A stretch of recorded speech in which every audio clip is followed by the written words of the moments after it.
ধর্মকেই কিন্তু ছোট করে দেখতাম না, আমার মনে হতো সব ধর্মই সমান, এরকম আমার মানসিকতা ছিল। না হলে হয়তো এই হিন্দু ছেলেটাকেও আমি ভালোবাসতে পারতাম না। আর ছোটবেলা থেকে আমার বাড়িতে সেইভাবে শিক্ষা দেওয়া হয়নি যে এই ধর্ম, আমার ধর্মটা ভালো, অন্য আশপাশের যত ধর্ম আছে সব খারাপ, এই শিক্ষা কিন্তু আমার বাড়ি থেকে কোনোদিন দেওয়া হয়নি। ওই জন্য আমি সব ধর্মকেই সমান মনে করতাম।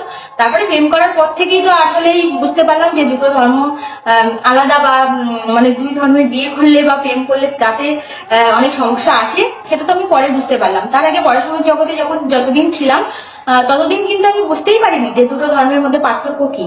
আর যেহেতু আমাদের এলাকায় হিন্দু আর মুসলিম ধর্মটাই মানে বিশেষ করে আছে, ওই জন্য এই দুটো ধর্ম নিয়ে আমি বলছি। তো যখন আমি বিয়ে করে আসলাম, তারপরে ওইভাবেই আমি কাটাতাম, নিজের মতো লাইফ কাটাতাম।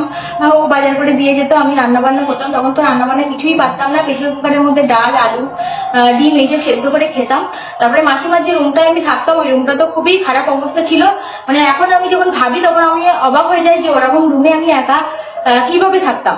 তা এরকম ডিফিকাল্টির মধ্যে দিয়ে আমার জীবন কেটেছে। সেই সময়টা খুবই খারাপ অবস্থা ছিল। একদিন রাত 1টা বাজে, তখন আমার রুমের মধ্যে সাপও ঢুকে গেছিল। তারপরে অনেক অনেক খারাপ অবস্থা। সেদিন সারা রাত আমি মশারির মধ্যে থেকে বেরোইনি, বাথরুমও যাইনি, মানে আলো জেলে মশারির মধ্যে বসেছিলাম। মানে একা একটা জীবন, বুঝতেই পারছো। তারপরের দিন সকালবেলায় আমি চলে আসে। তো এরকম ডিফিকাল্টির মধ্যে দিয়ে কিন্তু আমার জীবনটা কেটেছে। মানে একা সেই জীবনটা, সেটা কল্পনাও করা যায় না, এরকম একটা জীবন আমি কাটিয়েছি। তারপরে আস্তে আস্তে যখন ওরকম মানে সাপ দেখলাম, তখন তারপরে আমার শাশুড়ি মা আমাকে বলে যে তুমি প্রতিদিন সন্ধ্যেবেলা একটু সন্ধে দেবে, মানে ধুনো, ধূপ, ধুনো এসব দেবে। তা আমার শাশুড়ি মা নারকলের ছোবড়া, তারপর ধুনো এইসব গুলো পাঠিয়ে দিয়েছিলেন। তারপরে আমি ধুনো দিতাম, ধূপ দিতাম, এরকম সন্ধে দিতাম। তা তখন কিন্তু আমি পুজো করা শুরু করিনি। আর কবে থেকে আমি পুজো করা শুরু করেছিলাম সেটাও কিন্তু একটা ভিডিওতে আমি তোমাদেরকে বলেছিলাম। তা অনেক পরে, আমার বিয়ের অনেক পরে কিন্তু আমি পুজো করা শুরু করেছিলাম। তা সেটাও, সেই ভিডিওটার লিঙ্ক আমি ডেসক্রিপশনে দিয়ে দিচ্ছি, তোমরা দেখে নাও। এরকম পরিস্থিতি ছিল। আস্তে আস্তে মানে যখন দেখতাম যে পুজো আসছে, তখন সবাই অঞ্জলি দিতে যেত। সেই সময়টা আমারও মনে হতো যে আমি একটু অঞ্জলি দেবো, বা আমার তো কোনোদিনই মানে যে হিন্দু ধর্মটাকে আমি মানবো না, বা এর মধ্যে আমার ধর্মটাই ভালো, ওই ধর্মটা খারাপ, এরকম কিন্তু আমি কোনোদিন মনেই করিনি। ওই জন্য আমি হিন্দু ধর্মটাকেও মানে মানিয়ে নেওয়ার চেষ্টা করতাম সবসময়। তা আমি প্রথমে 1 বছর মনে হয় অঞ্জলি দেইনি। তার পরের বছর থেকে কিন্তু প্রতি বছর আমি দুর্গাপুজোয় অঞ্জলি দিই, সরস্বতী পুজোয় পুজো দিই, যেখানে হয় সেরকম জায়গায় আমি করি। তা আস্তে আস্তে এইভাবে আমি কিন্তু মানিয়ে নিয়েছিলাম। আর যেহেতু প্রত্যেকটা মেয়ে বিয়ে করে শ্বশুর বাড়িতে আগে যায়, তাদের কিন্তু সমস্যা বেশি হয়, কারণ শ্বশুর বাড়িতে ফ্যামিলির সবাই থাকে। তারা হয়তো বলে যে তোমার এটা করতে হবে, তুমি এটা করো না, বা এটা কিন্তু শুধু ওই যে হিন্দু মুসলিম সেটা না, সব মেয়েদেরই হয়, কারণ প্রত্যেকটা বাড়ির নিয়মই আলাদা হয়। তা যখন আমি একটা মুসলিম মেয়ে, তখন একটা হিন্দু পরিবারে যখনই যাবো, তখন সবাই তো আমাকে বলবে যে এটা করতে হয়, এটা করতে হয় না, এটা করতে হয় না, এরকম তো আসবেই। তা সেইটা কিন্তু আমাকে ফেস করতে হয়নি। আমি সব নিজের মতো করে আমি কিন্তু হিন্দু ধর্মটাকে আপন করে নিতে পেরেছিলাম। এটাই আমার মানে ডিফিকাল্ট খুব কম মনে হয়েছিল। তারপরে মা বাবা মাঝে মধ্যে আসতো, তারপরে মা বাবা অনেক কিছু আমাকে শেখাতো যে এটা এইভাবে করতে হয়, এটা ওইভাবে করতে হয়। তারপরে এগুলো আস্তে আস্তে আমি শিখলাম। আর কোনো কিছুতেই যে আমার জোর করা, বা তুমি এটা পারো না কেন, তুমি এটা করলে কেন, এরকম আমার কোনোদিন কেউ আমাকে বলেনি। সবসময় শিখিয়েছে। আর আমি একটু বেশি প্রশ্ন করি সবাইকে, যে এটা কেন হলো, এটা কেন করতে হবে। যদি কিছু করতে আমাকে বলে, তখন আমি প্রশ্ন করি যে এটা কেন করতে হবে, মানে কারণটা কি, সবকিছু আমি যুক্তি দিয়ে বিচার করি। আর বিশ্বাসটা হচ্ছে নিজের কাছে, বিশ্বাসটা আমি করি, হিন্দু ধর্মের ভগবানকে আমি বিশ্বাস করি। এটা কিন্তু আমি ছোটবেলা থেকেই করি। তা ওই জন্য আমার কিন্তু খুব একটা অসুবিধা হয়নি। আর অসুবিধা বলতে, যে আমার মানে সঠিক মানুষ, যে আমার মনের মানুষ, সে যদি আমার পাশে থাকে, সেইটাই কোনো অসুবিধা মনে হয় না। মানে সমস্ত আমার যা কিছু আমি নিজের মতো করেই কিন্তু আমি করতে পারি। আর যা কিছু আমার প্রশ্ন, ওকে কিন্তু আমি জিজ্ঞেস করতে পারি। আর সব থেকে হিন্দু ধর্মের প্রতি আমি আকৃষ্ট হলাম, কিন্তু সেটা একটা কারণ আছে। সেটা হচ্ছে আমরা যখন অফিসে কাজ করতাম, তারপরে বাড়ি এসে যখন আমরা ডিনার করতাম রাত্রিবেলা, তখন রাত 12টা 1টা এরকম বাজে, এরকম টাইমে আমরা অফিস থেকে ফিরতাম। তা ফিরে যখন আমরা ডিনার করতাম, তখন তোমাদেরকে হয়তো একটা ভিডিওতে আমি বলেছিলাম যে তখন আমরা কিন্তু মহাভারতটা দেখতাম। মানে মহাভারত, সেটা তোমরা হয়তো অনেকেই দেখেছো, যে টিভিতে সিরিয়াল হিসাবে হতো। সেটা কিন্তু হিন্দি সিরিয়াল, সেটা বাংলায় করে দেওয়া হতো। তা আমি যেহেতু বাড়িতে টিভি দেখতাম না, অতটা সিরিয়াল দেখতাম না, ওই জন্য বাড়িতে আমি কোনোদিন দেখিনি। আর তারপরে ও আমাকে বললো যে মহাভারতটা দেখো, তোমার ভালো লাগবে। তা প্রতিদিনই 1টা 2টো করে এপিসোড আমি দেখতাম। ওই যে খাওয়ার সময়টুকু, ওইটুকু সময়, তখন আমার একটা নেশার মতো হয়ে গেছিল যে আমি মহাভারতটা দেখবো প্রতিদিন প্রতিদিন, মানে আমার মানে খেতে বলবো মহাভারতটা চালিয়ে দেবো, দেখবো এরকম। তারপরে আস্তে আস্তে যখন আমি শ্রীকৃষ্ণের বাণীগুলো শুনতাম, শ্রীকৃষ্ণ যখন অর্জুনকে সবকিছু নিজের বিশ্বরূপ দর্শন করিয়েছিলেন, সেই সময় তার আগে যেগুলো কথা বলেছিলেন সেগুলো যেন আমার মনে কোথাও একটা জায়গা করে নেয়। তারপরে আমি শুনলাম যে ভগবান শ্রীকৃষ্ণ অর্জুনকে যে বাণীগুলো দিয়েছিলেন গীতায় কিন্তু সেইগুলোই বর্ণিত আছে। তা তখন আমার একটা মানে ইচ্ছা জাগলো যে আমি গীতা পড়বো।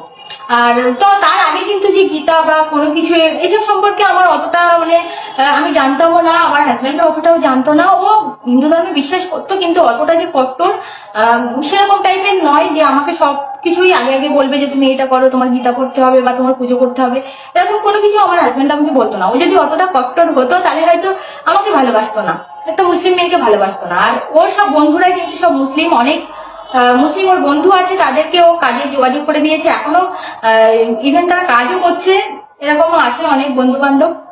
তাও কোনো ধর্ম কোনোভাবেই যে কোনো ধর্মকে ছোট করা বা এরকম কিছু করে না। ও ভালো মানুষের সঙ্গে ভালো, খারাপ মানুষকে খারাপ বলে কিন্তু ভালো মানুষের সঙ্গে অবশ্যই ও ভালো, খুবই। তা এরকম। আর ও আমাকে কিন্তু কোনো বিষয়ে জোর করতো না যে তোমাকে এক্ষুনি গীতা পড়তে হবে, তোমাকে পুজো করতে হবে, তুমি উপোস করো, তুমি এই করো ওই করো, কোনো কিছুতেই কিন্তু আমাকে জোর করতো না। কিন্তু মহাভারতটাও দেখার জন্য আমাকে বলেছিল, তখন কিন্তু ওই মহাভারতটা দেখেই কিন্তু আস্তে আস্তে আমি গীতা পড়া শুরু করি। মানে যখনই আমি শুনলাম যে গীতার বাণী হচ্ছে ভগবান শ্রীকৃষ্ণের বাণী, তখন আমার আস্তে আস্তে সব ভালো লাগা শুরু হলো। আস্তে আস্তে সবকিছু আমি দেখতাম, সবকিছু পড়তাম, জানতাম। আর যেটা আমার জানতে ইচ্ছা হতো সেটা হয়তো আমার শাশুড়ি মায়ের কাছে জানতাম। আর এখন তো সোশ্যাল মিডিয়ার যুগ, এখন তো গুগলে সার্চ করলেই সবকিছু বেরিয়ে যায়, সবকিছুই আমি এইভাবে শিখতাম। তখন তো আমি ভিডিও করতাম না যে তোমাদেরকে বলবো। তা এইভাবেই কিন্তু আমার হিন্দু ধর্মের প্রতি আসা, মানে হিন্দু ধর্মে আসা, ভালোবাসা, বিশ্বাস সবকিছুই একসঙ্গে কিন্তু হয়ে গেছিল। আমাকে কেউ কিন্তু জোর করেনি বা কোনো কিছুই না। তা হিন্দু ধর্মে এসে সত্যি আমি নিজেকে খুবই ভাগ্যবতী মনে করি। আর মানে তাই বলে যে অন্য ধর্ম খারাপ বা এরকম কোনো কিছুই আমি কিন্তু বলছি না, কিন্তু আমার নিজের ফিলিংসটাই আমি তোমাদের সঙ্গে শেয়ার করছি যে আমি ভালো আছি। আর সবাই অনেকে জিজ্ঞেস করেছে তুমি কি সত্যিই ভালো আছো, মানে অনেকে ভালোবেসেই জিজ্ঞেস করেছে, জানি আমি কথাগুলো, কিন্তু সত্যি আমি ভালো আছি। আর আমার মনে হয় যে হিন্দু হোক মুসলিম হোক যে কোনো ধর্মেই মানুষ ভালো থাকতে পারে যদি তার পারিপার্শ্বিক মানুষ বা তার ভালোবাসার মানুষগুলো ভালো হয়। এটাই আমার বলার। প্রত্যেকটা ধর্মেই কিন্তু খারাপ ভালো নিয়েই কিন্তু মানে তৈরি হয়। প্রত্যেক ধর্মেই খারাপ আছে, প্রত্যেক ধর্মেই কিন্তু ভালো আছে। ভালো মানুষ যেখানে সেখানে ভালো, আর যেখানে খারাপ মানুষ সেখানে কিন্তু খারাপ। তাই এরকম মনে হয়। তা কিন্তু অনেকেই তোমরা বলো যে হিন্দু ধর্মে এসে তুমি দেবীর স্থান পেয়েছো, তুমি অনেক স্বাধীন হয়েছো। তাই এটা কিন্তু একদম ঠিক যে আমি অনেক স্বাধীন। আর সত্যি আমাকে অনেকেই খুবই ভালোবাসে। আর এটা কিন্তু মানতেই হবে যে হিন্দু ধর্মে, আমি জানি না এটা অনেকে হয়তো খারাপ ভেবেও নিতে পারে, কিন্তু তবুও আমি বলছি আমার নিজের অভিজ্ঞতা যে হিন্দু ধর্মের মেয়েরা কিন্তু একটু বেশি স্বাধীন বা তাদেরকে গুরুত্ব বেশি দেওয়া হয়। মানে হিন্দু ধর্মের মেয়েদের বা বউদের গুরুত্বটা কিন্তু একটু বেশি পায় তারা। কারণ আমি তোমাদেরকে বলছি যে হয়তো আমার ধর্মে আমি যে পরিবারের মানুষ সেই পরিবারে আমার মানে এরকম কোনো কিছু সম্মুখীন হতে হয়নি। কিন্তু অনেক পরিবার আছে যেখানে মুসলিম পরিবারের মেয়েদের কিন্তু মানে ছোট থেকেই বলা হয় যে তুমি বোরকা পরো, তুমি এটা করো, তুমি এটা করবে না, এরকম কিন্তু বলা হয়। আর কিন্তু আমি ছোটবেলা থেকে যে পরিবারের মানুষ, মানে আমি সত্যি আমার ভাগ্য খুবই ভালো যে ওরকম একটা পরিবারে আমি মানুষ হয়েছি। আমার মানে সব থেকে আমি নিজেকে লাকি মনে করি যে দুটো পরিবার যেটা আমি পেয়েছি একটা মেয়ে হিসাবে, সত্যি খুবই ভালো। তা আমি যদি আমার পরিবারের থেকে ভালোবাসা বা সেই স্বাধীনতা না পেতাম, হয়তো আজকে আমি এখানে আসতে পারতাম না বা আমার পড়াশোনাটা আমি কমপ্লিট করতে পারতাম না। আর তোমরাই ভাবতে পারো যে একটা মুসলিম মেয়ে হিসাবে মানে এখান থেকে ধরো 10-15 বছর আগে আমি পড়াশোনা করেছি, আর সেই সময় আমার বাড়ির আশেপাশে দেখতাম অনেকের বিয়ে হয়ে যাচ্ছে, অনেকের বিয়ে দিয়ে দিচ্ছে অল্প বয়সে। কিন্তু আমাকে কিন্তু কোনোদিন সেইভাবে কিন্তু মানে জোরই করা হয়নি যে তোমার বড় হয়ে গেছে তোমাকে বিয়ে করতে হবে বা এরকম। এমন হয়েছে যে আমি যখন ক্লাস 7-8-এ পড়তাম তখন আমার বাবার কাছে অনেকে মানে সম্বন্ধ নিয়ে আসতো যে তোমার মেয়েকে বিয়ে দাও, আমার ছেলে পুলিশের চাকরি করে, এই করে ওই করে, এরকম বলতো। আর আমার বাবা তাদের মুখের উপরে বলে দিত যে আমার মেয়ে MA কমপ্লিট করবে, PhD করবে, তারপরে তোমার ছেলে যদি বিয়ে করতে পারে তাহলেই তোমার ছেলেকে বলো আমার মেয়েকে বিয়ে করতে। তা আমার বাবা কিন্তু সবসময় এটাই চাইতো যে আমি পড়াশোনা শিখবো, উচ্চ শিক্ষিত হব। আর অনেকে এটাও বলেছে যে ও মেয়ে, ওকে কেন পড়াশোনা করাচ্ছিস, ও তো যদি চাকরি পায় সেই টাকা কিন্তু তোর জামাইকেই দেবে, এরকম আমার বাবাকে অনেকে বলেছে। তা আমার বাবা শুধু একটাই কথা তাদেরকে বলে যে আমার মেয়ে হোক ছেলে হোক সে আমার সন্তান, তাকে আমি মানে যতটা নিজের দিয়ে আমি তাদেরকে বড় করতে পারবো ততটাই দেবো, এই মানসিকতা ছিল আমার বাবা। ওই জন্যই কিন্তু আমি আজকে পড়াশোনা শিখতে পেরেছি, আমার ভাই বোনরা পড়াশোনা শিখতে পেরেছে। আমার বোন কিন্তু ইংলিশ অনার্স কমপ্লিট করেছে এই বছর, আমার কাকুর মেয়ে ইংলিশ অনার্স কমপ্লিট করেছে এই বছর, মানে আমরা 3 বোন, 3জনেই কিন্তু ইংলিশ অনার্স কমপ্লিট। তা এরকম ভাই দুটো পড়াশোনা করছে, এখনো ছোট। তা যদি আমাদের পরিবার সেরকমই হতো তাহলে কিন্তু আমরা এত দূর আসতে পারতাম না, পড়াশোনা শিখতে পারতাম না। আর ছোটবেলা থেকে আমাদের পরিবারে আমি দেখেছি যে আমার মা বাবার ভালোবাসা, কাকু কাকি সবার কিন্তু ভালোবাসা একরকম ছিল, প্রত্যেকটা মেয়ের কিন্তু বাড়ির গুরুত্ব ছিল, এটাই আমি দেখেছি। আমার মা বাবার ভালোবাসা দেখেই কিন্তু আমি বড় হয়েছি, কোনোদিন দেখিনি যে অত্যাচার করা বা গুরুত্ব না দেওয়া, এরকম কোনো কিছুই কিন্তু আমি মানে পরিবারে দেখিনি। ওই জন্যই আমি ছোটবেলা থেকেই মানে ভালোবাসার মধ্যেই কিন্তু বড় হয়েছি, ওই জন্য ভালোবাসাটাকেই আমি সবসময় গুরুত্ব দিয়েছি। কিন্তু এটা বলবো না যে সব পরিবার ভালো বা সব পরিবার এরকম হয়।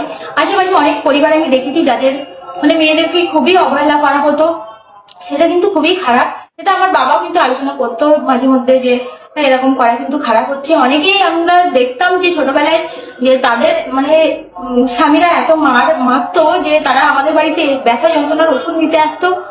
তখন আমি দেখে বুঝতাম যে সত্যি মানে মানে সবার ভাগ্য সমান হয় না। তাই বলে যে শুধু মুসলিম পরিবারে এরকম মানে হয় সেটা কিন্তু না, অনেক হিন্দু পরিবার, আগে তো আমাদের গ্রামে হিন্দু মুসলিম মিলে অনেক হিন্দু পরিবারেও কিন্তু এই সমস্যাগুলো হতো, যে স্বামী স্ত্রীর মধ্যে মানে সম্মান না দেওয়া বা এরকম কোনো কিছু হতো। কিন্তু বেশিরভাগ ক্ষেত্রে দেখেছি হিন্দু ছেলেরা কিন্তু মানে বউদের বেশি একটু ভালোবাসে, বেশি একটু মানে স্বাধীনতা বেশি দেয়, গুরুত্ব বেশি দেয়, এটাই সব থেকে অধিকারটা বেশি দেয়, তার সমান অধিকার সে কিন্তু মনে করে আর ভালোবাসে সেরকম ভাবেই।